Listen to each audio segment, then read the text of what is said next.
자, 안녕하십니까. 닥터 사랑니 채널의 신나라 원장입니다.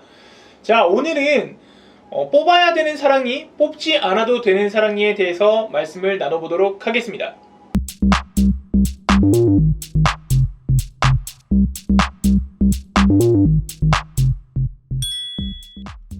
먼저 사랑니란 치아 중 제일 뒤쪽에서 제일 마지막에 나는 치아로 대부분 잇몸의 일부 덮여 있고요. 아예 덮여서 입 안에서는 보이지 않는 경우도 있습니다. 본인에게 사랑니가 있다는 걸 아신 순간부터 다들 고민을 시작하시죠. 이거를 뽑아야 하나 말아야 하나. 실제로 저희 치과에 내원을 하셔서도 이거 꼭 뽑아야 해요? 하고 많이들 물어보시는데, 결론부터 말씀드리자면 사랑니는 무조건 뽑아야 하는 건 아닙니다. 자, 오늘 뽑지 않아도 되는 사랑니와 뽑아야 하는 사랑니 확실하게 알려드리도록 하겠습니다.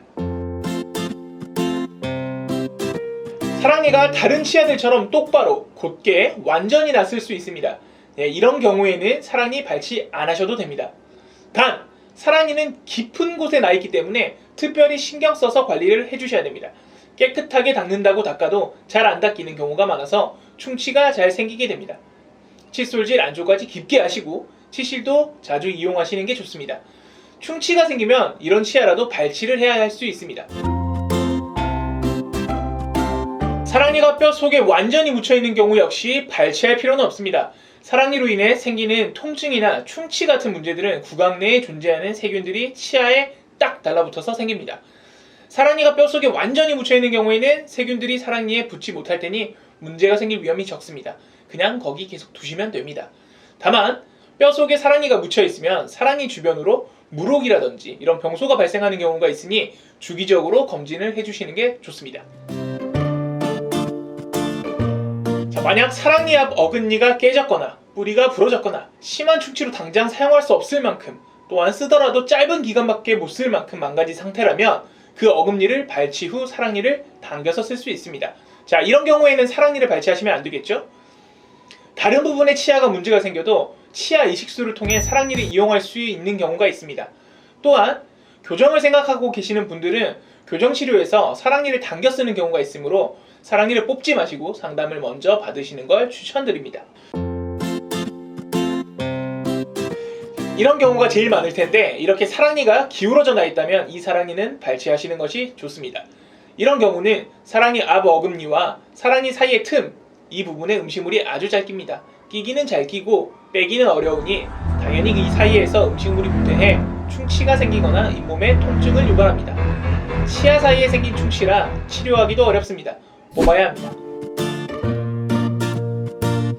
치아가 똑바로 나더라도 완전히 나오지 않고 일부가 잇몸에 덮여있는 경우도 있습니다. 이것도 뽑아야 합니다.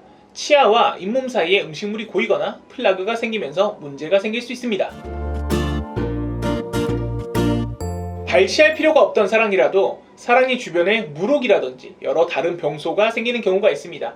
발치 없이 치료가 되지 않겠다라고 한다면 이것도 역시 뽑아야 합니다. 앞 어금니의 염증이 사랑니까지 반대로 진행이 되는 경우도 있습니다. 이런 경우에는 같이 발치하셔야 합니다.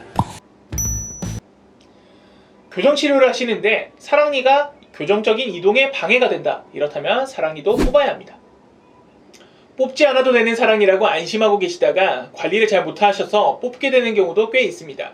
뽑아야지 하면서도 공포감으로 발치를 미루시다가 앞 어금니까지 같이 발치하시는 경우도 있습니다. 20대인데 어금니에 임플란트를 하신 분들도 계시고요. 이런 경우는 좀 안타깝습니다. 임플란트가 좋다고 해도 본인 치아만큼 좋지는 않으니까요. 대부분의 사랑니는 날 때부터 삐딱하게 나와서 여러분을 괴롭힙니다. 사랑니를 안 뽑아서 문제가 생기는 경우는 많지만 뽑아서 문제가 되는 경우는 거의 없습니다. 사랑니 발치는 위험하지도 않고 여러분 생각보다 더 빨리 끝납니다. 가능한 빨리 뼈가 더 단단해져서 발치 후 고통과 회복 기간이 더 늘기 전에 발치하십시오.